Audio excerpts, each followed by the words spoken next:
Woods. It's the White House Correspondents' dinner, and some politicians are about to be roasted. Journalists gather to toast free speech at the White House Correspondents' dinner. We have awards, scholarships, and laughs coming your way. It's Saturday night, and Colin Jost is not in New York. Get ready to laugh, everyone. The show is about to start. This star-studded celebration of the First Amendment. Picture a room full of the most prestigious names in Washington. All in our places, bright, shiny faces. People, find your seats. You're in the Situation Ballroom. We're starting on time tonight. Please shut up. Don't make me get the 60-minute stopwatch. We're going to bring it down now. So find your seats and enjoy the show.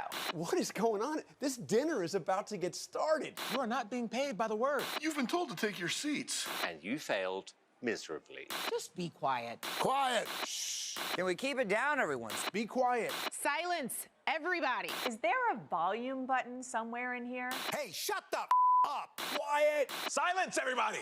Zip it! Zip it! Do I have to come down there? Hey, shut up! The White House Correspondents' dinner. The White House Correspondents' dinner. The White House Correspondents' dinner. White House Correspondents' dinner! Begins in 10, 9, 8, 7, 6, 5, 4, 3, 2, 1. Let's go.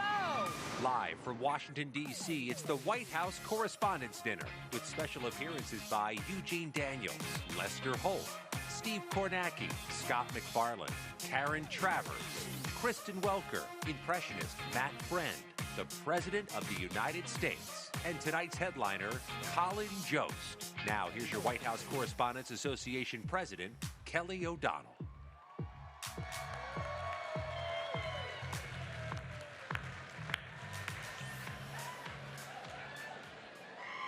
Now we've got your attention.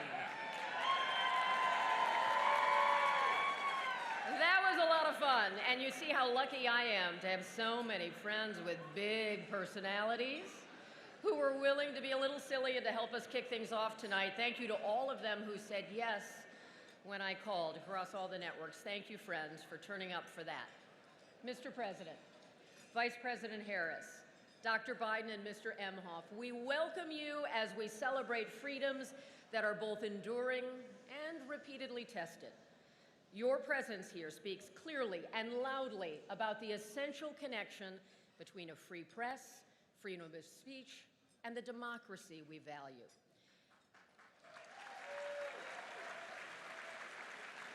Tonight, we will honor excellence. We will look to the future with support for our student scholars. But we know that eyes are wide open here.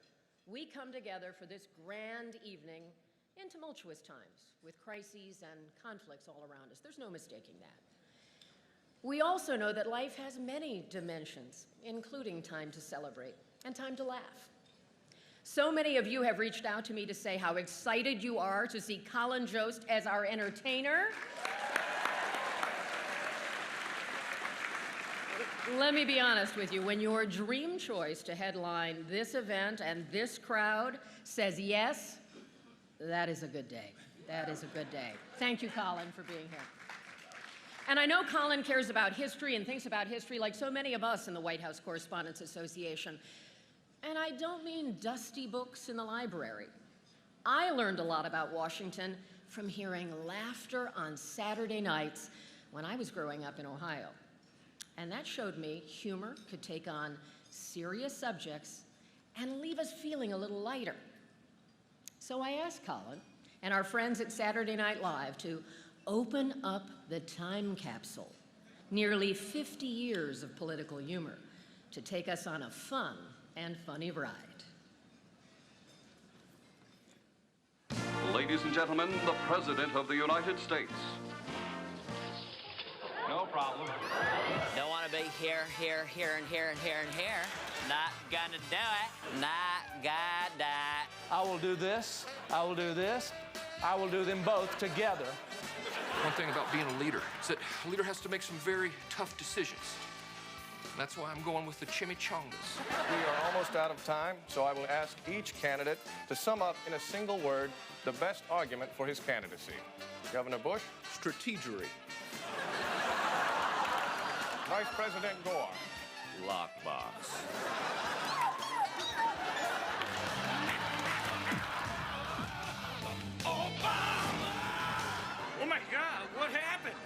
made Barack Obama angry. And when you make Barack Obama angry, he turns into The Rock Obama.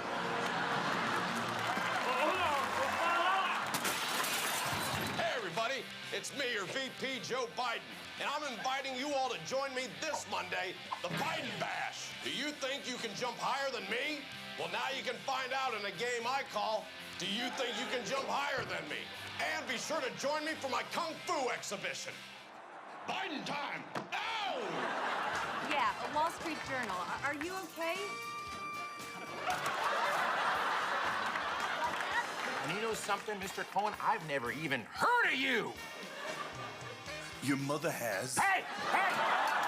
I can't believe all this mess happened in Iowa because of an app. Hey, I have an idea for an app. It's called No Apps. Senator Mitch McConnell seen here being told a black woman made a country album.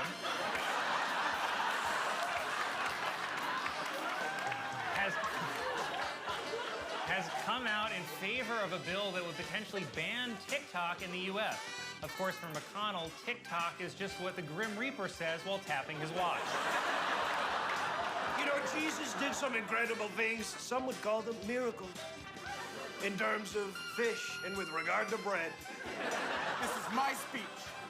There are others like it, but this is mine. I wrote it myself last night while screaming into an empty bag of Doritos. And we're gonna go in there, we're gonna get our pole watches so close. We're gonna get this close. See, this is legally close. Okay.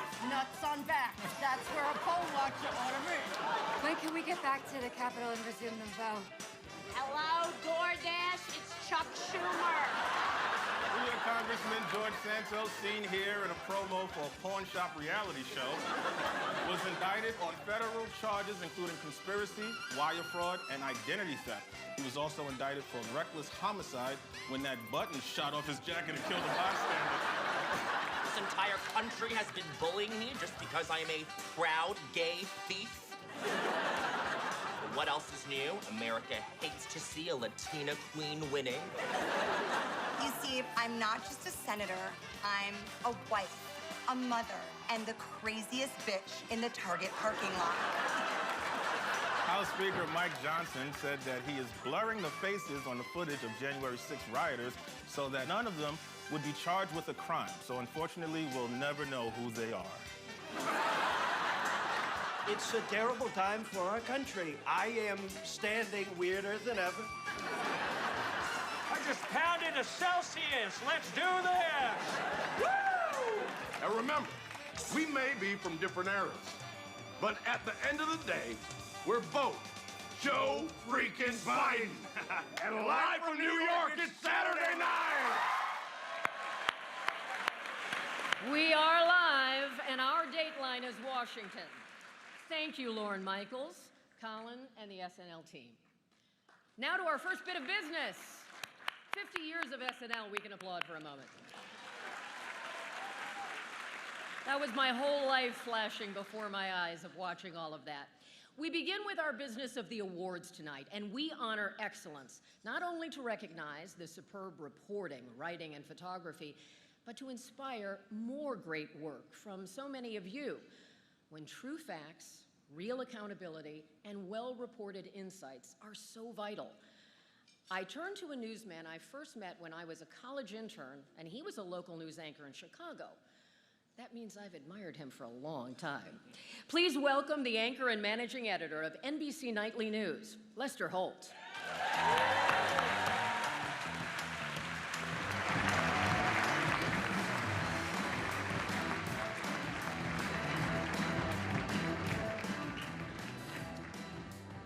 Thank you, and Kelly, I am so proud to be your colleague. What an amazing night this is. Thank you for everything you and the team have done. Each year, a panel of independent judges reviews dozens of entries for the 5 major WHCA Journalism Awards. It's my honor to announce this year's winners.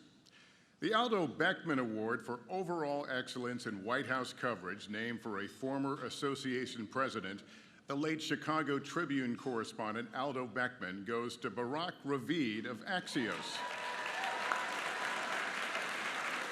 The judges said Barack Ravid's reporting displayed deep, almost intimate levels of sourcing in the United States and abroad that produced stories closely aligned to the events that subsequently transpired. His stories put the reader into the room as decisions were being made in the tumultuous aftermath of the October 7th Hamas-led raids on Israel.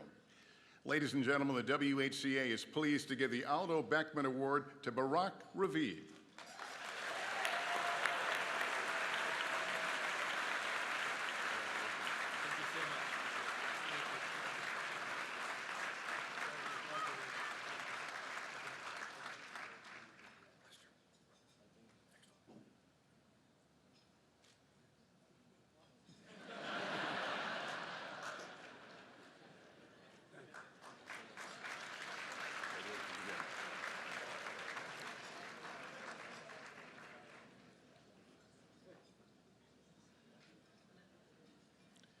The WHCA gives out 2 awards for reporting under deadline pressure, one for print, another for broadcast. Each includes a prize of $2,500. This year's print winner is Peter Baker of the New York Times. The judges said Baker's coverage of President Joe Biden's visit to Israel just days after the October 7th attacks filed on deadline from Tel Aviv combined a comprehensive recounting of that whirlwind trip with expert reporter-driven analysis of the president's messaging and priorities during a fraught moment.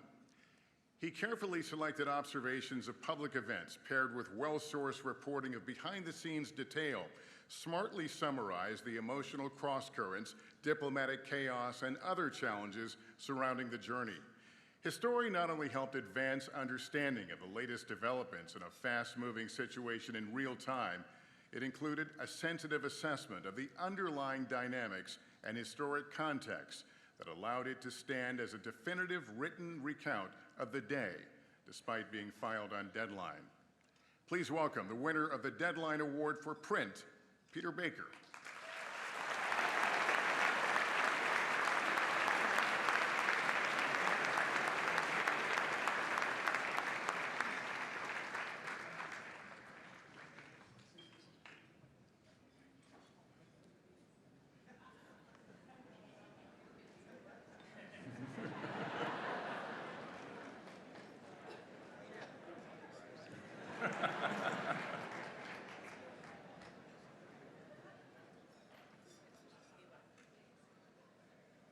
All right, now the Broadcast Award for Excellence Under Deadline Pressure. This year's winner is Tamara Keith, NPR.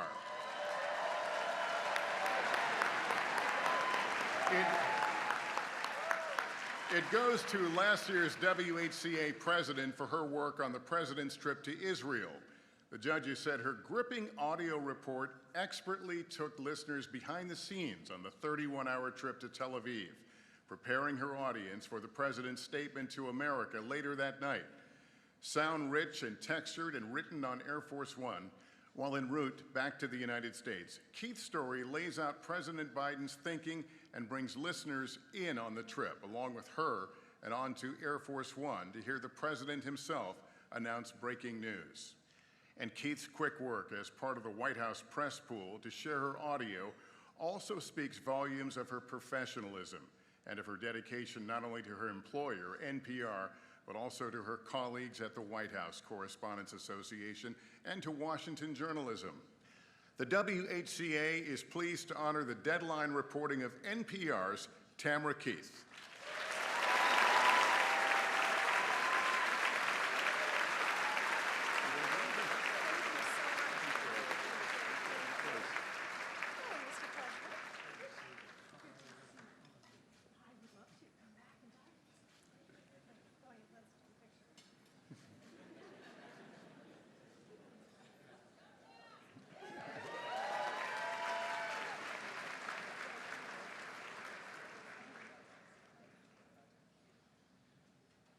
Now the award for excellence in presidential news coverage by visual journalists.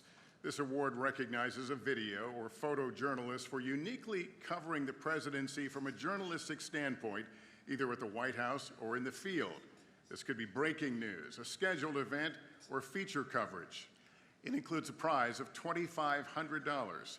This year's award goes to Doug Mills, the New York Times, for this photo of President Biden boarding Air Force One in Warsaw for the journey back to Washington, D.C. after meetings and speeches about the war in Ukraine. The judges praised the photo for showcasing three key elements: action, composition, and feeling. They each also viewed the picture differently, agreeing that whether the picture is foreboding or optimistic, the interpretation is left to the viewer. Of the impressive batch of visual entries, they said this photograph best captured the news-making year. Please join me in congratulating New York Times photographer Doug Mills.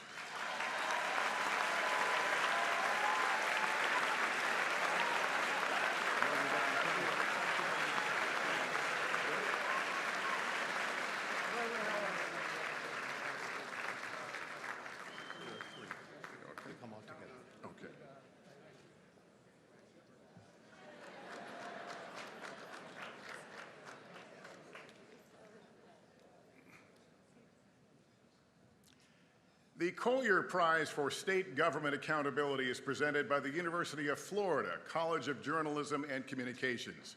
This is the 5th year we have presented this prize at the dinner, and it comes with a check for $25,000. This year's award goes to a collaboration between the Texas Tribune, ProPublica, and Frontline, reporting on the tragic mishandling of the active shooter situation at Robb Elementary School in Uvalde, Texas, on May 14, 2022.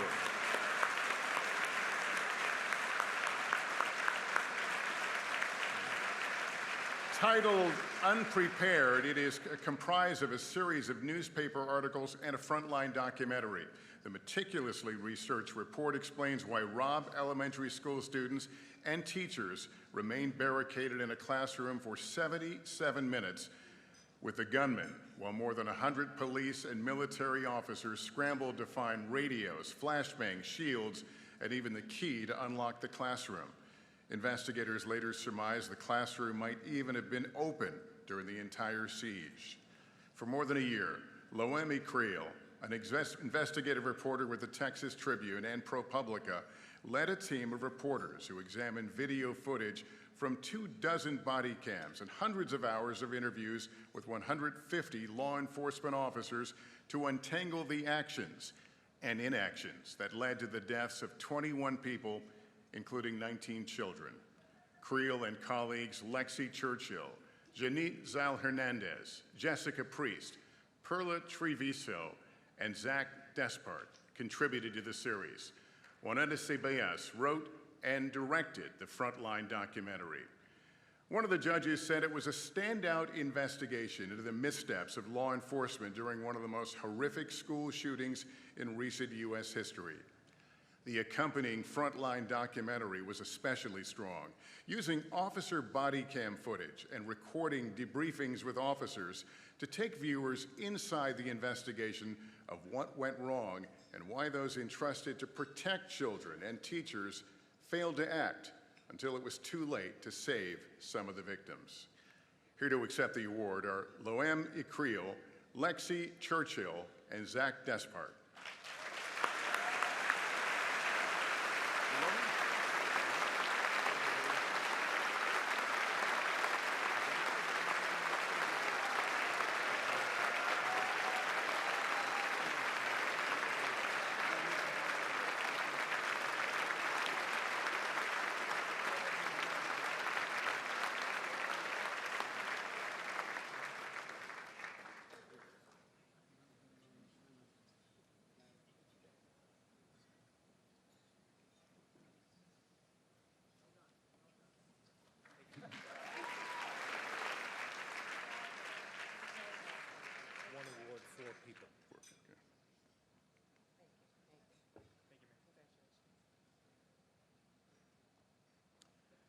And now the Katharine Graham Award for Courage and Accountability.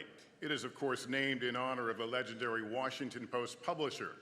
And this year it goes to the newspaper she helmed. The judges said the Washington Post shows courage, sensitivity, and originality in breaking with journalism industry norms to inform and show readers how the AR-15 weapon inflicts horrific damage to the human body. The Post was transparent about its reporting methodology and courageous in publishing graphic images of victims of mass shootings, including children, and the after effects on survivors and families.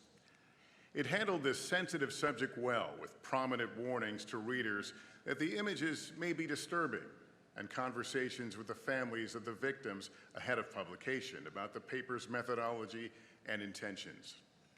The Post's executive editor, Sally Busby, also published a lengthy explanation outlining the newspaper's choices. She acted with sensitivity toward the victims and the survivors, and elevated our nation's important national conversation about gun safety, gun ownership rights, and the tragic blast effects of the AR-15. The Post's decision to publish this story exemplifies the journalism, courage, and skill that Katharine Graham exhibited regularly under her leadership. Please welcome the winners of the Katharine Graham Award from the Washington Post, Nick Kirkpatrick, Sylvia Foster Frau, Todd Frankel, and Peter Walston.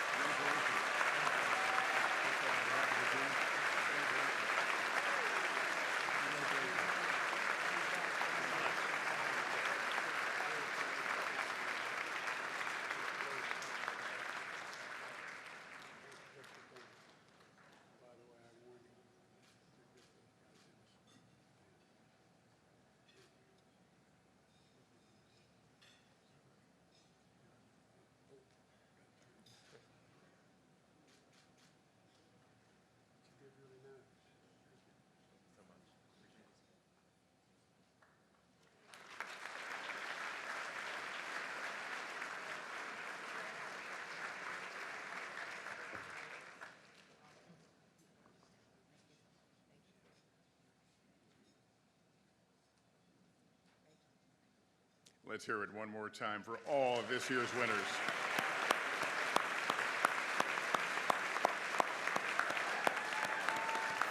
Ladies and gentlemen. And now from Meet the Press, we take you inside the White House Correspondents' Dinner for the night by the numbers. Our own Steve Kornacki is at the big board to break it all down. Steve? All right, Kristen, been crunching some numbers, and why don't we start with a map? Now, not an electoral map, but a map of the banquet hall. You can see right here there are 260, count them, 260 tables, each one of them set for 10 people. Some real advanced math here. That works out to 2,600 people. Now, if it feels a little cramped around you, it's for good reason. The entire venue, less than 30,000 square feet. So good luck maneuvering your way around, and leave a little extra room, if you will, for your servers. Here's a stat about that banquet staff. 25 years, a quarter of a century. That's the average experience at WHCA dinners for each banquet team member. Now, let's get to the most pressing question that I know is on your mind right now. What's on the menu? Well, let's check that out. Holy potatoes, as in 675 pounds of them.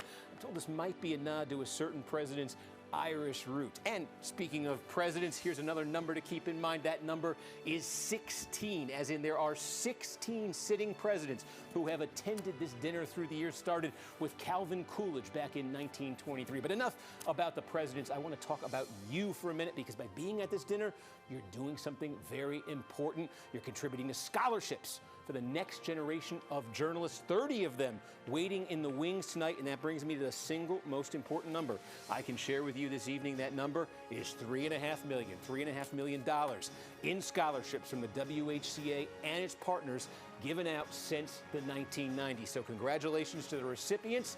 That is your dinner data. As a White House correspondent for ABC News, her reporting can be heard on 1,650 ABC News radio stations and seen across 200 ABC News affiliate television stations and on the 24/7 streaming channel ABC News Live. Here's Karen Travers.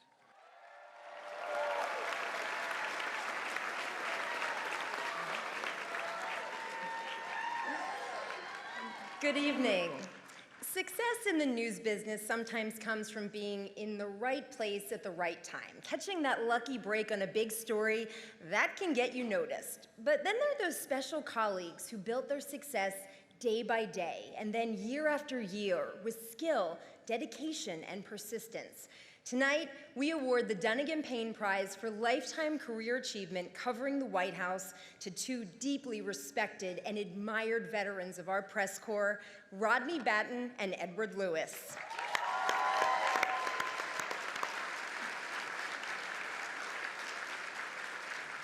If you have watched any of the major events coming out of the White House over the past several decades, from presidential interviews to Oval Office meetings to summits all around the world, you have seen Rodney and Ed's work. They always got their shot when it counted, again and again.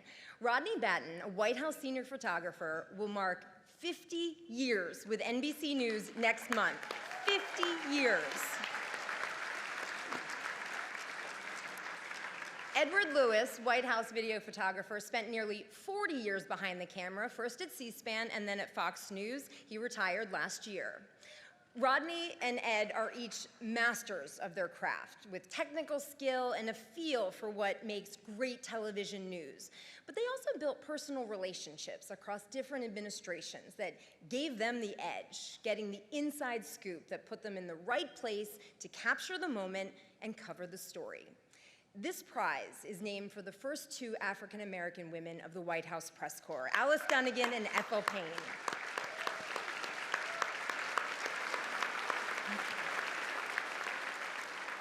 Their toughness covering President Truman broke barriers. Their sheer determination compelled President Eisenhower to take their questions. Rodney Batten and Ed Lewis built their reputations through hard work. Their big personalities made them well-known and very well-liked across the entire White House press corps. We asked Rodney and Ed to reflect on their long, incredible careers at the White House. I was stunned. I just couldn't believe it. And this is a great honor. I really am honored, very flattered. I shed a few tears, too. How many people can come in here every day and be this close to the President of the United States, the leader of the free world? Born and raised in Washington, D.C., I spent many years riding by this building, and I would always ride by and look in and wonder if I could ever work there. And that dream came true. Being around presidents gave me a sense of pride, honor, and hard work that I put in, because the world is waiting for the video that Rodney and I shot. Being travel pool, which we've both done, is probably the pinnacle of covering the White House, particularly abroad, because we are representing the press corps of the United States. I had the honor of covering the night that the U.S. had the bin Laden situation. I was called in. We were just shocked to see what was going on, but we knew that there was something big and we had to get to work fast. This job requires teamwork. I've been here a little bit longer than Ed, so a lot has changed. And a lot, I mean, to be witness to that, it's just incredible. When Obama became president, and I was sitting up behind the rack, and I lost it. This country had elected a man who was black. When I first got that call from Kelly, we talked about the two African-American women who this award is named after. I thought about what they, just what they endured during that time, and I was very proud of that. I like to think that I came here every day, did what was expected of me. I really admire the change that the White House Correspondents took in making sure that people of color, other nations, ethnic groups also had access through this press environment. Because this is a center. I don't care where you go, you might think it is, but this is the center of the press in the United States. If you make it in here, you've arrived.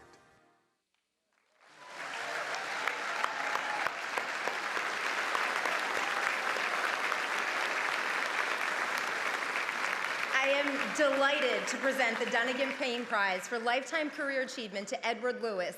Congratulations, Ed. And Rodney couldn't be here tonight. He is on a very special trip, but accepting on his behalf is his son, James.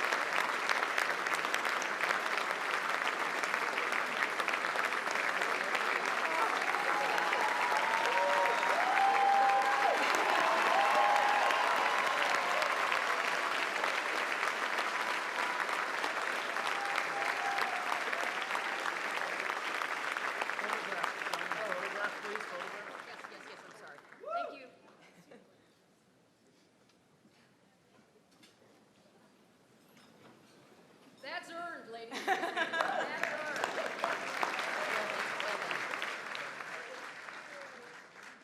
Once again, congratulations to Ed and Rodney, and thank you all very much.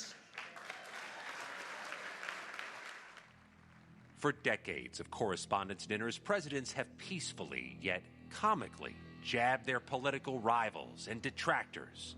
In 2011, Barack Obama roasted a private citizen. Donald Trump is here tonight. And obviously, we all know about your credentials and breadth of experience. For example, no, seriously, just recently, in an episode of Celebrity Apprentice, at the steakhouse, the men's cooking team did not impress the judges from Omaha Steaks.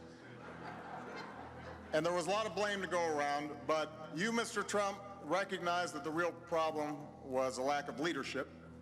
And so ultimately you didn't blame Little John or Meatloaf. You fired Gary Busey. And these are the kind of decisions that would keep me up at night.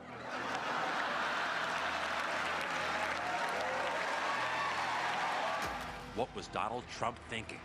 Would he recover from this? Tonight, your answer.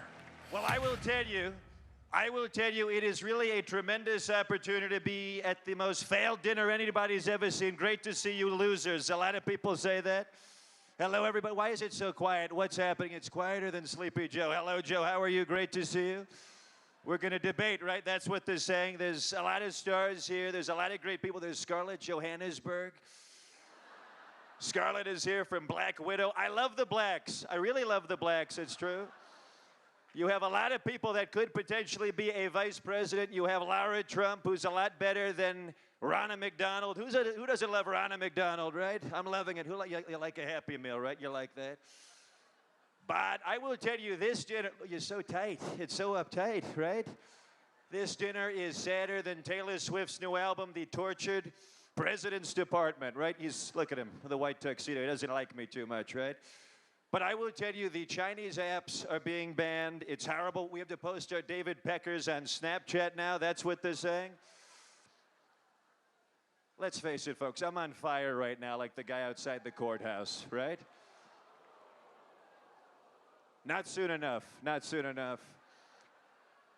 But I will tell you, I am killing this dinner harder than Kristi Noem kills the puppies. Moving on, please. Even Bernie has something to say. Mr. Trump, you have no idea what the ordinary experiences everyday Americans are. I am concerned with battling the ruthless dictators like Vladimir Putin. Can we all agree on that? Can we all agree? Even Mitch would agree with that right now. Mitch?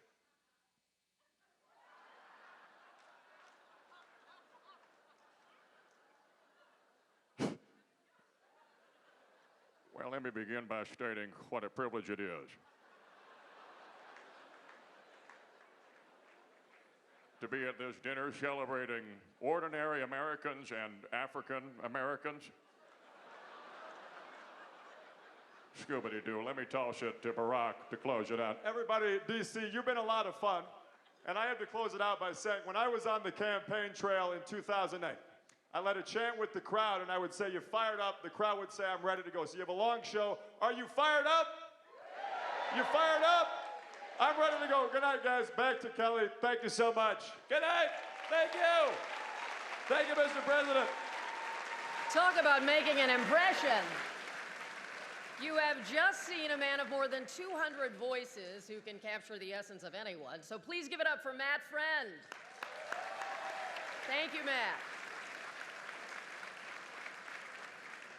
Putting this evening together is just one important part of being president of our association. I'm happy to welcome a good friend who will succeed me later this summer, and we promise a peaceful transition. Please welcome from Politico, Eugene Daniels.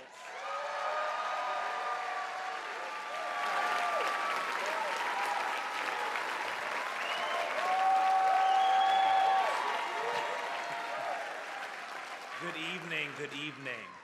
And now for the best part of the evening, the scholarship students. Don't worry, Mr. President Colin, I'm sure people are looking forward to hearing from you as well.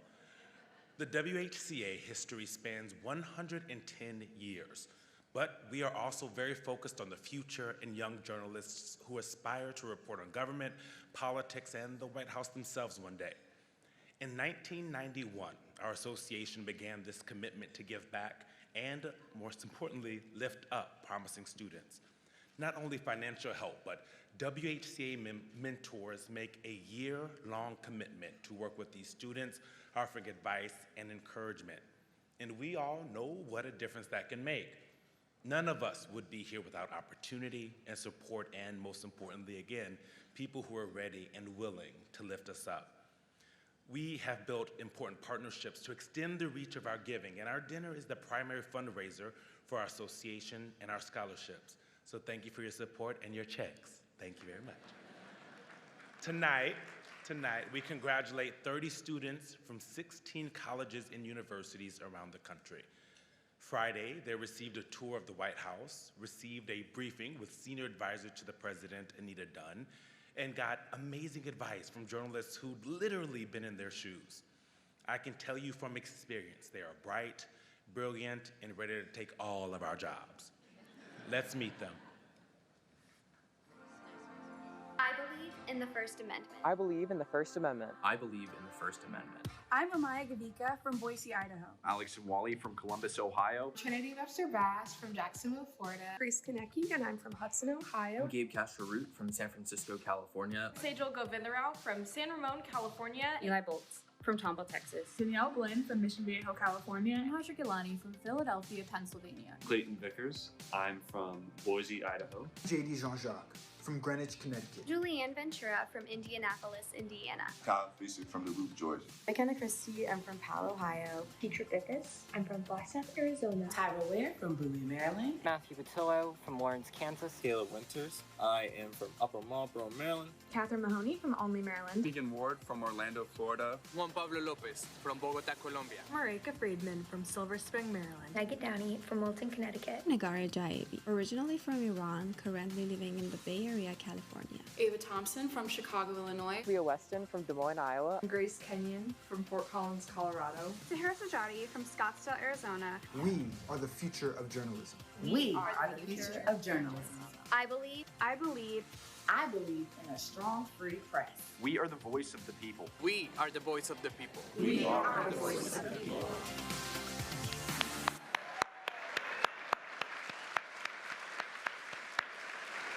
Now, part of this very special experience is that our WHCA scholars were able to meet the president, get a picture, and most importantly, they are here with us in the ballroom.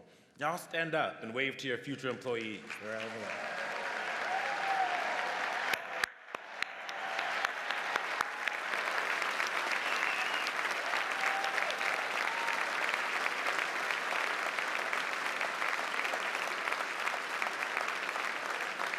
And when you see them tonight, give them your time, your advice, and your cards, because trust me, they will be following up. Thank you. Have a good night. I'm a White House correspondent. Of course, I've learned to tune out these showboats. I'm a White House audio technician. Of course, I'm good boyfriend material. I'm willing to listen. I'm a radio correspondent. Of course I can get on the air from anywhere. I'm a White House correspondent. Of course I don't mind if the National Park Service cuts the lawn during my live shot. I'm a White House still photographer. Of course I don't need to climb the corporate ladder. I spend my days up here already. I'm a White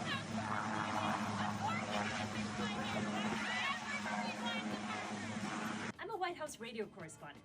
Of course my office is a windowless closet in the basement. I'm a White House audit technician. Of course I'm a professional counter testing.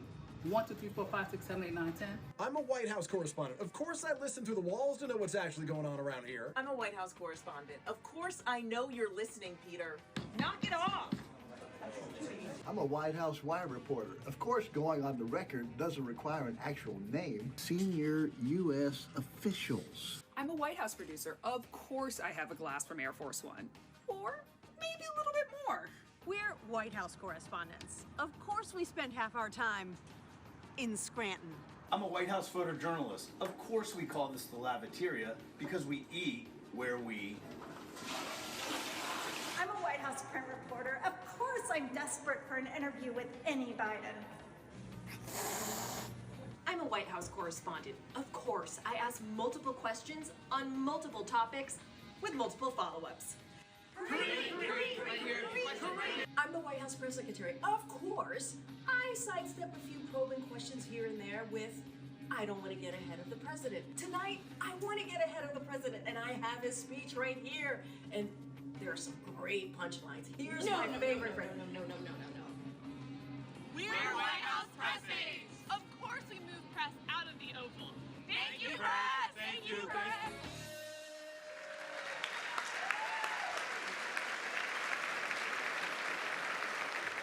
I too am a White House correspondent, and of course, I appreciate the good humor of colleagues who wanted to take you behind the scenes. This is one night where we celebrate, we laugh, hopefully at ourselves.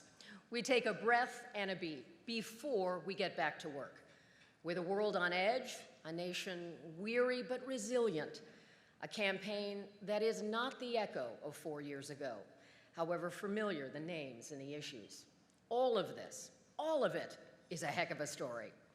Our White House Correspondents Association includes more than 800 journalists from all branches of the news business. We are 250 news organizations, and our members represent 39 countries, covering news that emanates from the White House and around the world. Our work at its best seeks information and accountability, not specific outcomes. In that vein, we ask questions. We often shout questions. We would welcome more opportunities to pose them in a calm and measured way. We strive for knowledge, not noise. These days, with the boundless resources of taxpayers and donors and the skill of marketing experts, any White House or campaign can create its own content. We believe that independent professional journalists on hand to document the events of a presidency are stewards of something precious, more enduring than any news cycle or trending topic. We preserve the historical record, part of the legacy of the First Amendment. Our association acts as the primary voice supporting a sprawling press corps with many separate employers. We advocate and organize for press access around all daily events, foreign and domestic trips, and then we tackle things like workspace facilities and membership activities. I am grateful to our board for all of your hard work, and a special thank you to our Executive Director, Steve Thoma, for your expertise and dedication. Thank you, Steve. My gratitude is multiplying because this week marks a career anniversary for me. 30 years with NBC News. I am very lucky. I'm very lucky. Mr. President, I think that might have been applauding age there. I don't know. I am optimistic that we can do more to demonstrate that a free press serves democracy, even when truth can be tough to discern and trust is hard to earn and maintain. Even when some of our fellow citizens tune us out, we have work to do to understand the difference between reporting and posting, to use our voices to inform and not to inflame. Those close to me know that I have been counting the days to this dinner for months. But I knew there are others in our news community who've been counting too, for very different reasons. At the Wall Street Journal, they are counting. For Moscow correspondent Evan Gerskovich, 396 days since he was jailed in Russia. The U.S. government has designated Evan as wrongfully detained. And Evan's parents and his family are with us tonight, and we are with you always.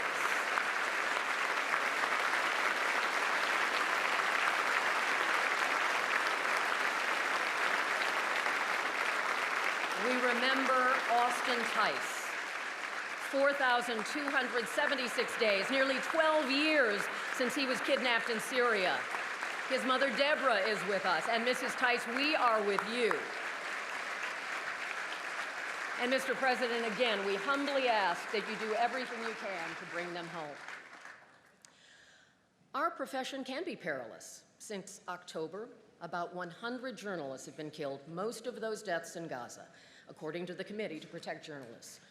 Around the world, more than 320 reporters imprisoned as of December, including an American with dual Russian citizenship, Alsu Kermayshev, who works for the US-funded Radio Free Europe Radio Liberty. She has been jailed in Russia since October. Here at home, there are different challenges: online threats, hostility vented at reporters on the job, and anxiety is about a paycheck. Layoffs have hit our business very hard this year. For news consumers who believe that a free press is essential, demonstrate that belief with a subscription. Show that professionally gathered news is a product you value. And we owe you our best efforts and our highest standards. So I have a ritual that began years ago when I first started on the beat, that no matter what is going on, I make a point to think about this every time I walk through the gates. I remember that I am the granddaughter of Irish immigrants who came here with little and believed in a big, bright future. I recognize that any day could shift from quiet to consequential, upended by unexpected events. History could pivot that very day. So I ask myself, will I be ready? Will I be worthy? Will you?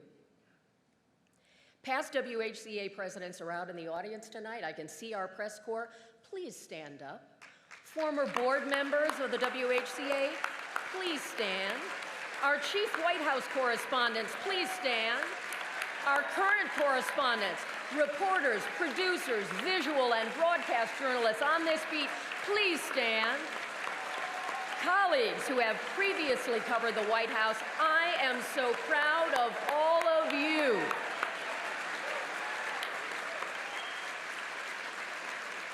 And join me in a tradition where we show our respect for the office we cover. On this night, a toast to the First Amendment and to the President. Mr. President. And now, I get to say words those Irish grandparents and my mom and dad never thought were possible. I'm honored to welcome the 46th President of the United States, Joe Biden.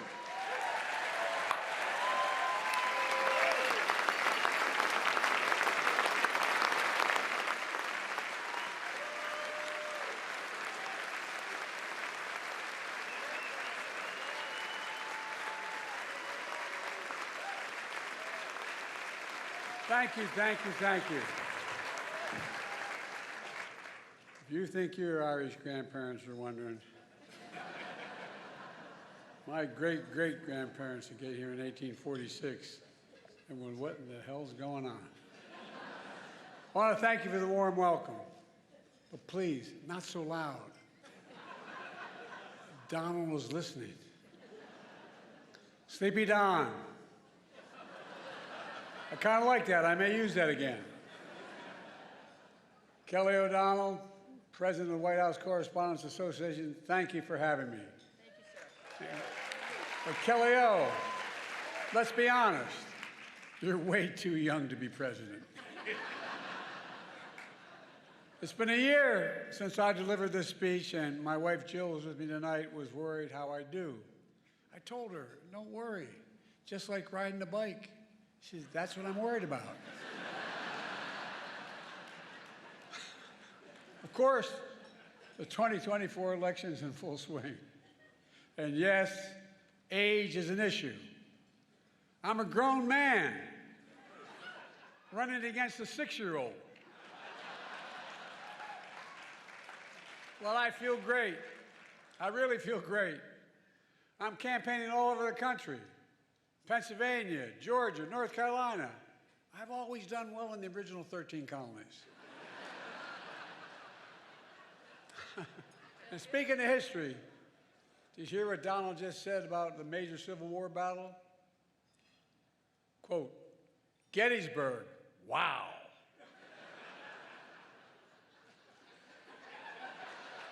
Trump's speech was so embarrassing, the statue of Robert E. Lee surrendered again. But look, age is the only thing we have in common. My vice president actually endorses me.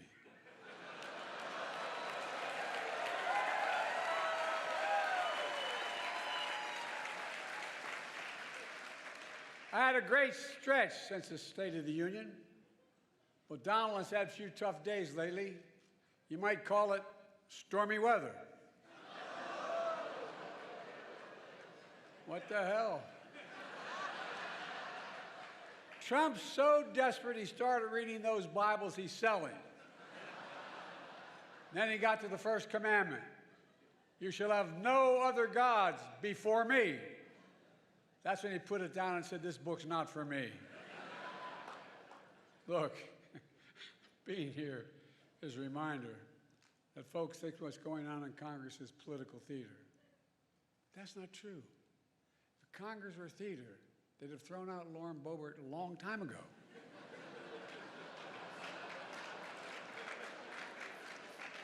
Now, to all my friends in the press and Fox News, some of you complain that I don't take enough of your questions. No comment. Of course, the New York Times issued a statement blasting me for, quote, active and effectively avoiding independent journalists. Hey, if that's what it takes to get the New York Times to say I'm active and effective, I'm for it. It's okay.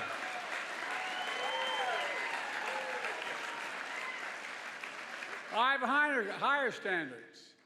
I do interviews with strong, independent journalists who millions of people actually listen to, like Howard Stern. And I know you're looking around and saying, this guy's been doing this for 50 years. He's had his moment. Give him someone else a chance. To say that, I say, Lauren, ignore the critics. Ignore the critics. Lauren's a great friend who's had 8 comedians play me over the years on Saturday Night Live. 8. And who the hell says I'm not a real job creator? Look, Lauren's had even more comedians and actors joke about me, like the funny guy in Weekend Update, Michael Shea. He's hilarious. Scarlett Johansson, you did such an incredible job in your State of the Union rebuttal that you should be do Weekend Update. Clearly, you're the funny one in the family. Look, folks, on a serious note, in addition to marrying up, Colin and I have another thing in common. We both find strength in family. I got to spend some time with his family yesterday in the Oval Office. Colin's dad was a high school teacher in Staten Island, and his mom is an incredible woman, a family of firefighters, was chief medical officer in New York City Fire Department on 9/11. As a doctor, she rushed to ground zero, risking her own life, treating and saving fellow first responders. Rushing into danger for others is my definition of patriotism and heroism.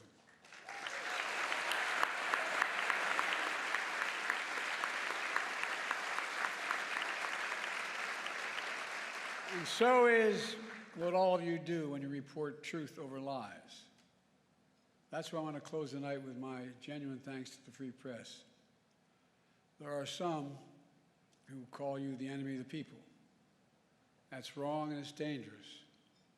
You literally risk your lives doing your job. You do. Covering everything from natural disasters to pandemics to wars and so much more. And some of your colleagues have given their lives, and many have suffered grievous injuries. Other reporters have lost their freedom. Journalism is clearly not a crime, not here, not there, not anywhere in the world.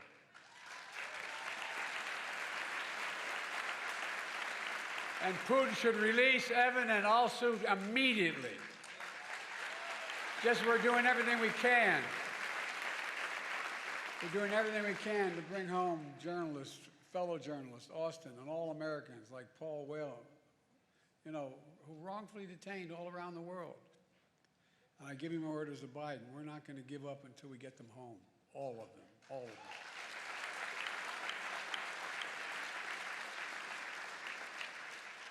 On the 3rd anniversary of January 6th, I went to Valley Forge. And I said the most urgent question of our time is whether democracy is still the sacred cause of America. That is the question the American people must answer this year. And you, the press, play a critical role in making sure the American people have the information they need to make an informed decision.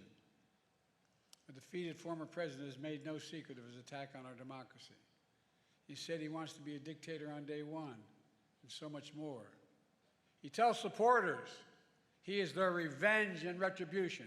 When in God's name have you ever heard of another president say something like that? And he promised a bloodbath when he loses again. We have to take this seriously. 8 years ago, you could have written off it as just Trump talk, but no longer, not after January 6th. I'm sincerely not asking of you to take sides, but asking you to rise up to the seriousness of the moment. Move past the horse race numbers and the gotcha moments and the distractions, the sideshows that have come to dominate and sensationalize our politics. And focus on what's actually at stake. And I think in your hearts you know what's at stake. The stakes couldn't be higher. Every single one of us has a role to play, a serious role to play, in making sure democracy endures, American democracy. I have my role, but in all due respect, so do you. In the age of disinformation, credible information that people can trust is more important than ever. And that makes you, and I mean this from the bottom of my heart, makes you more important than ever. So tonight, I'd like to make a toast. To a free press, to an informed citizenry, to an America where freedom and democracy endure. God bless America. Now, I'm going to turn it over to Kelly, then you'll hear from a real comedian. I think I know what I'm in for. You know, Colin Jost has taken aim at me before with his jokes. Oh, I'm sure. You ready? Like saying, after winning the South Carolina primary, Biden barely edged out his closest rival. Time. Colin, when I win, I'm going to have a whole hell of a lot of time. And I'm going to be watching, pal. Kelly, back to you.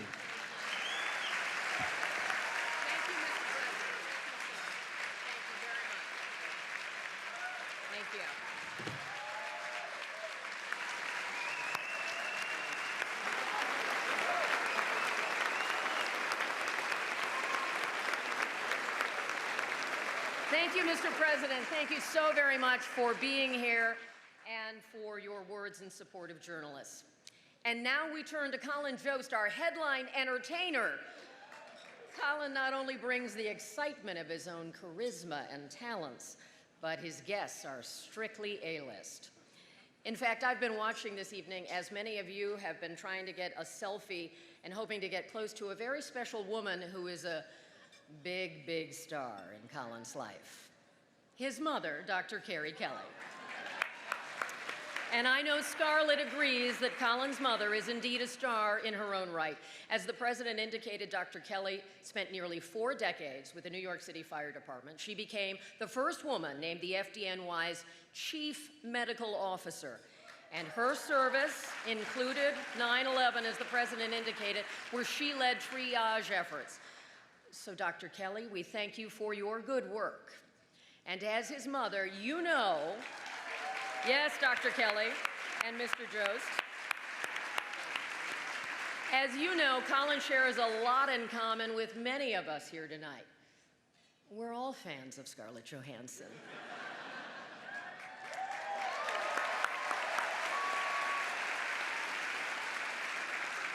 So for a moment, I'm going to take you back to when Colin himself was a reporter for the esteemed publication at Regis High School, The Owl. A young Colin Jost scoop, 10 ways not to start an English paper. And in-depth reporting on faculty summer plans.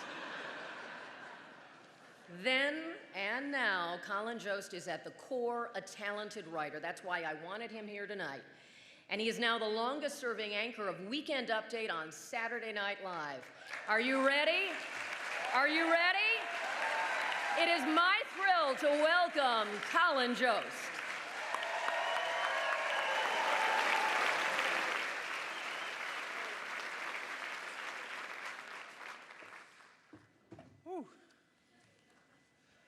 Thank you, everyone. Hello. That was hard-hitting journalism you saw in The Owl. I didn't know you were going to show photos of me from high school. Yeah, it's not really fair. You can't do it for President Biden because the technology wasn't invented when he was in high school. It's not really fair.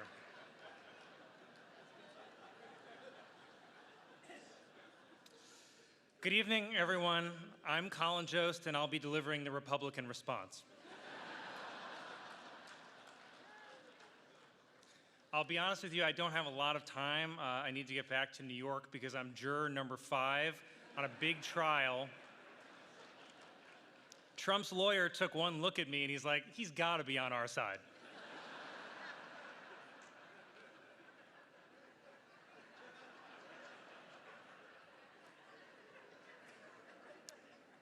Thank you, Kelly, for that very kind introduction.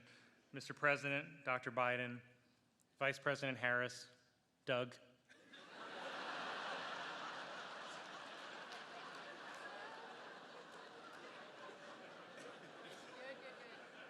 Doug, as you can tell from all the comments about my wife, I'm also used to being the second gentleman.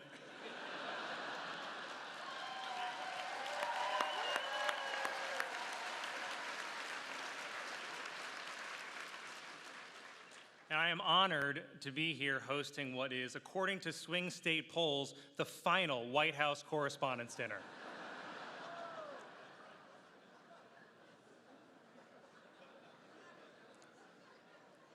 I hope that tonight will be a night to remember for most of us.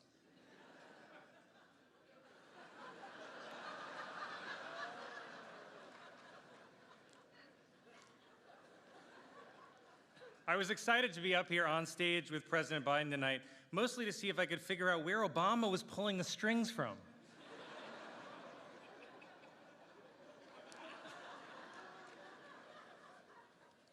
I have to admit, it's not easy following President Biden. I mean, it's not always easy following what he's saying, like.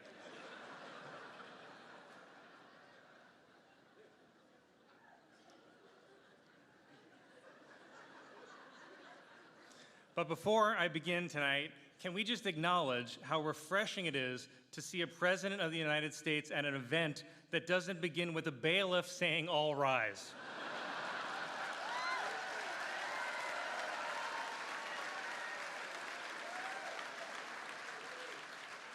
And I would like to point out, it's after 10 p.m. Sleepy Joe is still awake,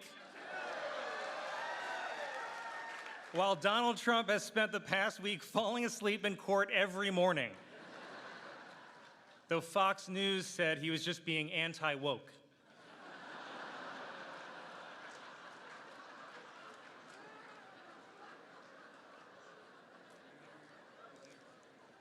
We are all here tonight at Nerd Prom. Well, Matt Gaetz is at regular prom, but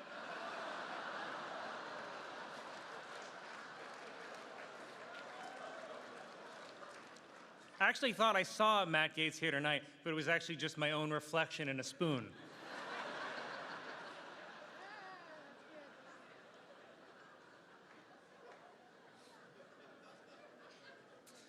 Like many of you here tonight, I pretend to do news on TV.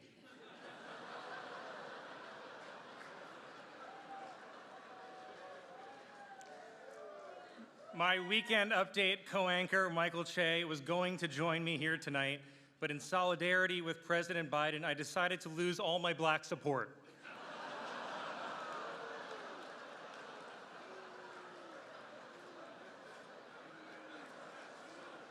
Che told me to say that, and I'm just realizing I was set up.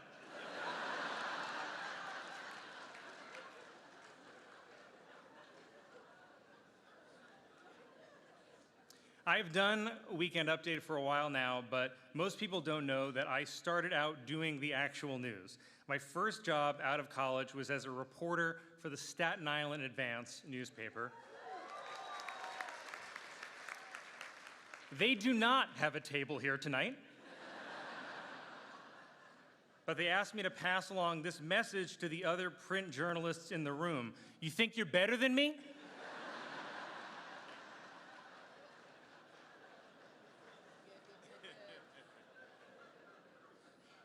By the way, I want to point out, when I worked at the Staten Island Advance, we had a daily circulation of 100,000. The Washington Post would kill for that.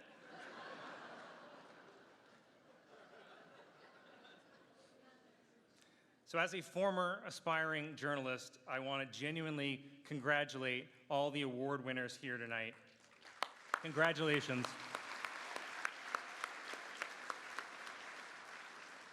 The Correspondents Association provides scholarships to promising young journalism students who may one day be sent off to cover dangerous geopolitical hotspots like Columbia University.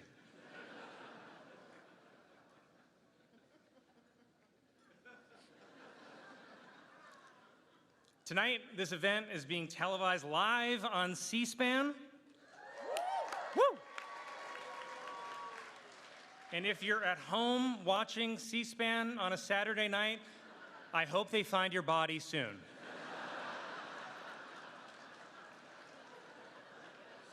Before your cats get to it.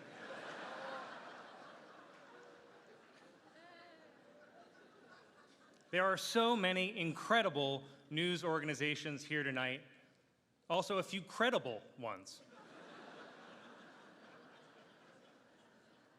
The Washington Post is here, Washington Post. They were the ones taking your coats at the door. Please be sure to tip.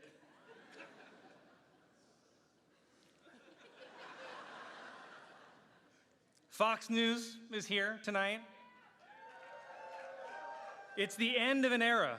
Rupert Murdoch stepped down at Fox News, which is strange. I didn't think there was a step down from Fox News.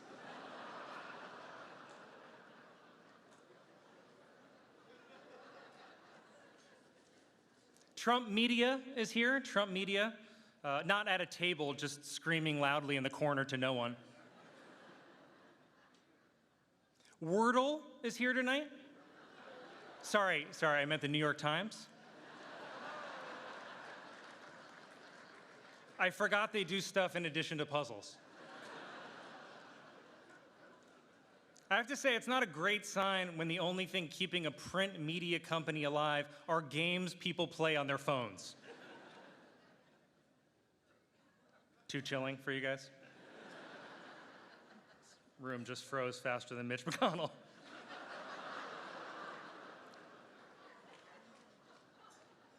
And I have to say, apologies to the Times, but as a Staten Islander, I still get all my news from the New York Post. Thank you. The only paper where the front page always has the same 200-point font, whether the headline is World War III to start tomorrow or Central Park owl dead in building collision.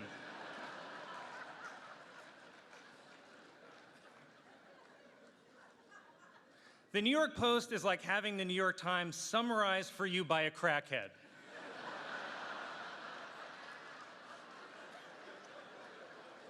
The Times will say, a border deal continues to evade Congress, and the Post is like, these Mexicans are taking my stuff.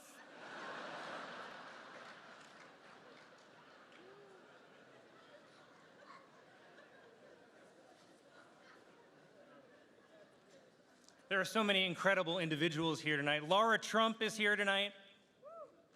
Okay, I got one woo. She recently released a cover of the song I Won't Back Down. Upon hearing it, Tom Petty died again.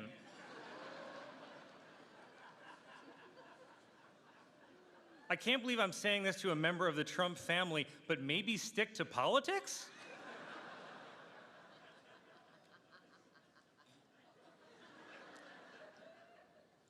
Senator Bernie Sanders is here because he's not the type to pass up a free hot meal.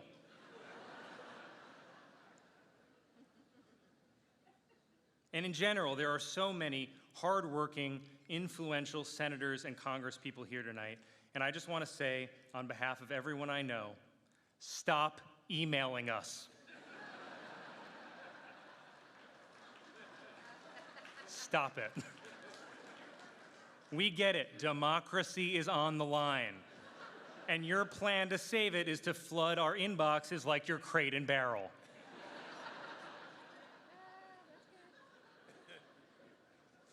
It's also wonderful to be back in Washington. I love being in Washington. The last time I was in D.C., I left my cocaine at the White House. Luckily, the president was able to put it to good use for his State of the Union.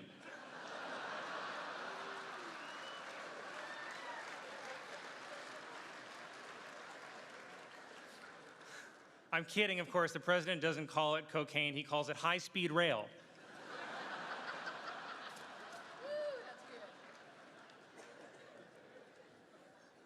By the way, can you blame the guy for turning to cocaine? He must be exhausted, orchestrating 4 separate trials against his rival, rigging the Super Bowl, and gearing up to steal a second election. Wow.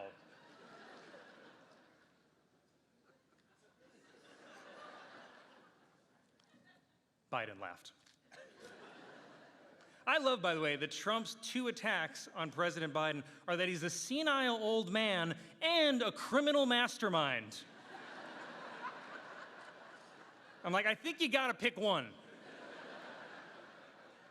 Personally, I don't know any criminal masterminds who bike to get ice cream.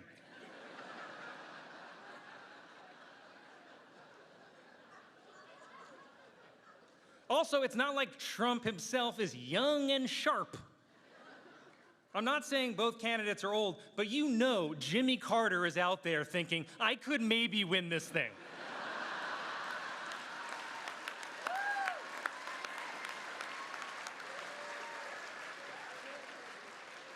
He's only 99.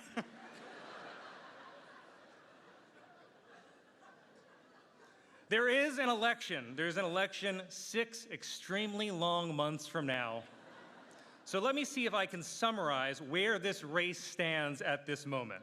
The Republican candidate for president owes $500 million in fines for bank fraud and is currently spending his days farting himself awake during a porn star hush money trial, and the race is tied?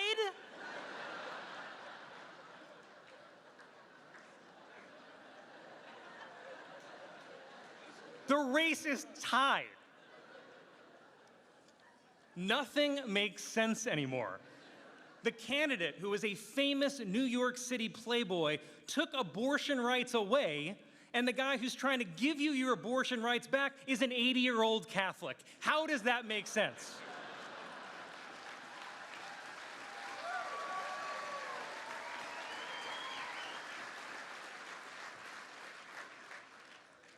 By the way, President Biden, isn't it crazy that he's only our 2nd Catholic president? And what's even crazier is that in just a few short months, we'll have our 3rd in RFK Jr.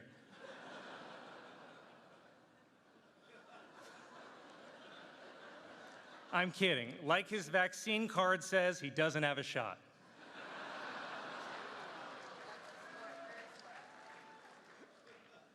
Everything feels strange now. By a lot of measures, President Biden is having a very successful first term, but people don't seem to realize it. Like with the economy, the vibes are bad, but the numbers say it's strong. The economy is kind of like you on the steps of Air Force One.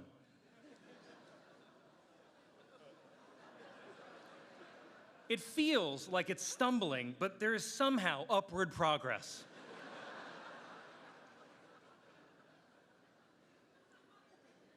I do think that you can do more on the economy, sir. I really do. For example, have you considered eliminating the national debt by shorting Trump stock?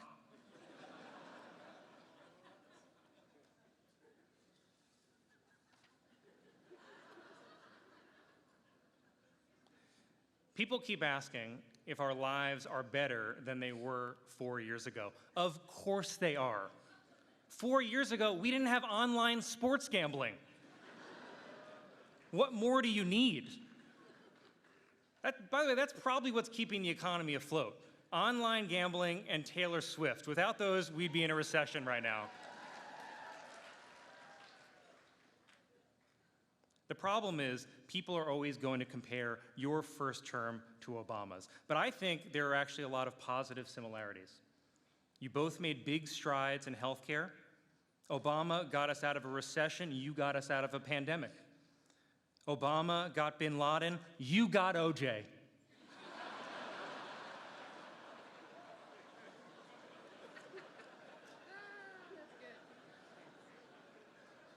And by the way, now that OJ's dead, who is the new frontrunner for Trump's VP? Is it Diddy? By the way, I bet if Trump did select Diddy as his running mate, I bet this race would still be tied.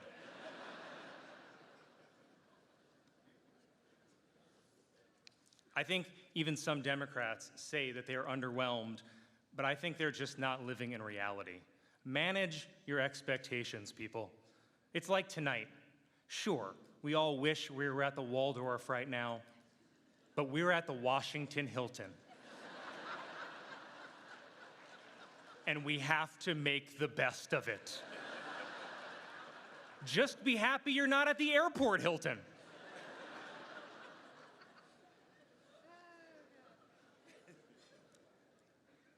Journalists, these are challenging times, and we need the people in this room to help guide us through it. Your jobs are not easy, and it doesn't help that we're living at the end of traditional media.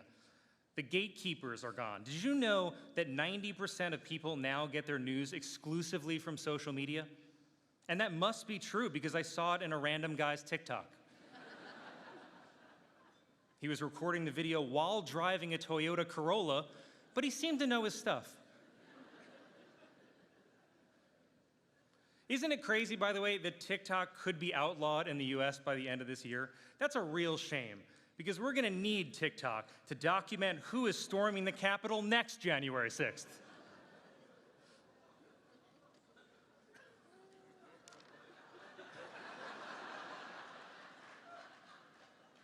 Things are not bad for everyone, though. This may be the worst time in history to be a print journalist. It is the best time in history to be a courtroom sketch artist. My God, the most famous man on earth is on trial, and there's no cameras allowed. Just the artists, their pastels, and their desire to make Trump look as bad as possible. Every sketch of Trump looks like the Grinch had sex with the Lorax.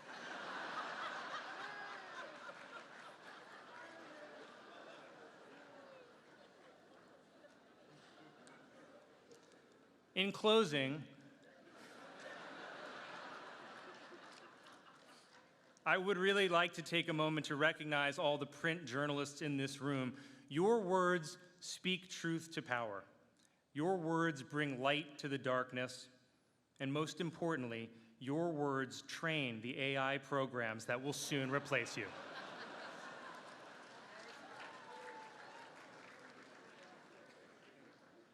And finally, I wanted to thank my family, and I wanted to thank my friends for being here tonight to support me. I want to thank my wife for enduring lots of jokes, and for agreeing to individually meet everyone in this room right after the ceremony.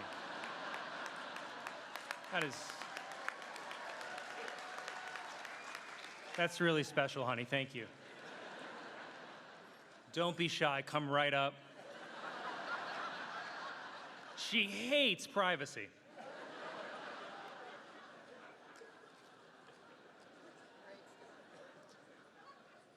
And with my family in mind, I wanted to share one last thing with you before I go, and I wanted to share one thing with you, Mr. President, before I go. I lost my grandfather this year, as you alluded to, a firefighter, William Kelly. He's the reason that our son's middle name is William. He helped raise me growing up, and I would not be here today without him. My grandpa was a firefighter on Staten Island for 40 years. To make extra money for his family, he was a substitute teacher, and he painted houses. And since it's Staten Island, I should point out it's not like the Scorsese Irishman painting houses.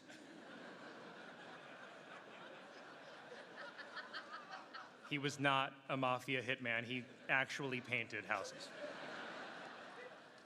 The FBI is here. I don't want to start a whole thing.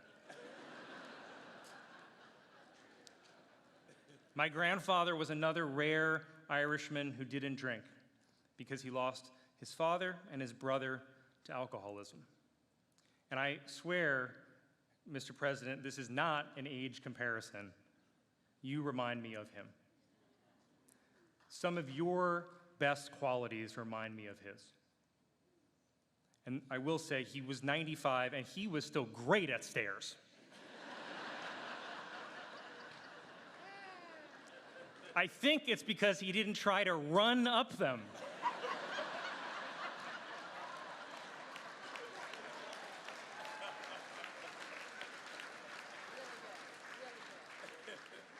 But the reason that I bring up my grandfather, and I don't know if you realize, Mr. President, but Staten Island firefighters are not normally your demographic.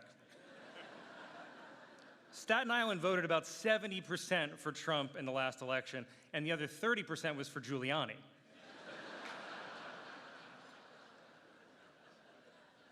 But Staten Island also sided with the British during the Revolutionary War, so we're not always on the right side of history. You remember.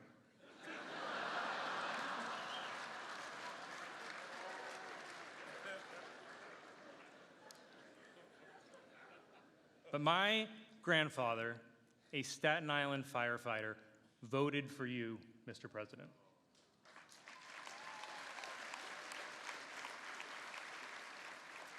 He voted for you in the last election that he ever voted in. I mean, I'm sure someone else will vote twice in this election using his name, but that's just how the democratic machine works.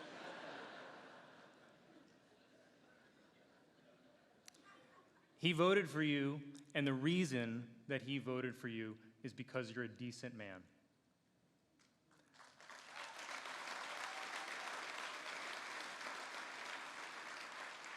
My grandpa voted for decency, and decency is why we're all here tonight. Decency is how we're able to be here tonight.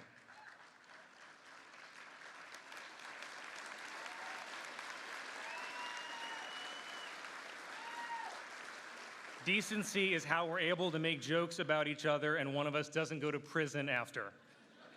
We go to the Newsmax after party.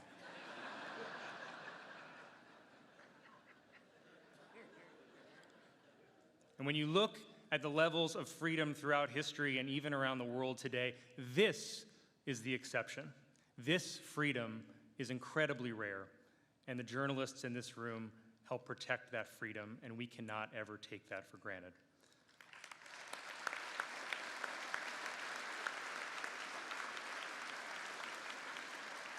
So, Mr. President, I thank you for your decency on behalf of my grandfather, and I thank all of you, almost all of you, for your decency as well. I am very honored and grateful that you invited me here tonight. Thank you and good night.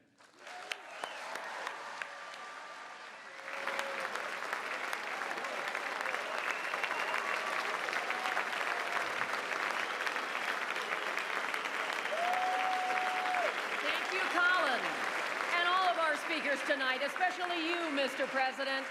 Thanks again to our executive producer, Bob Bain, and his excellent team.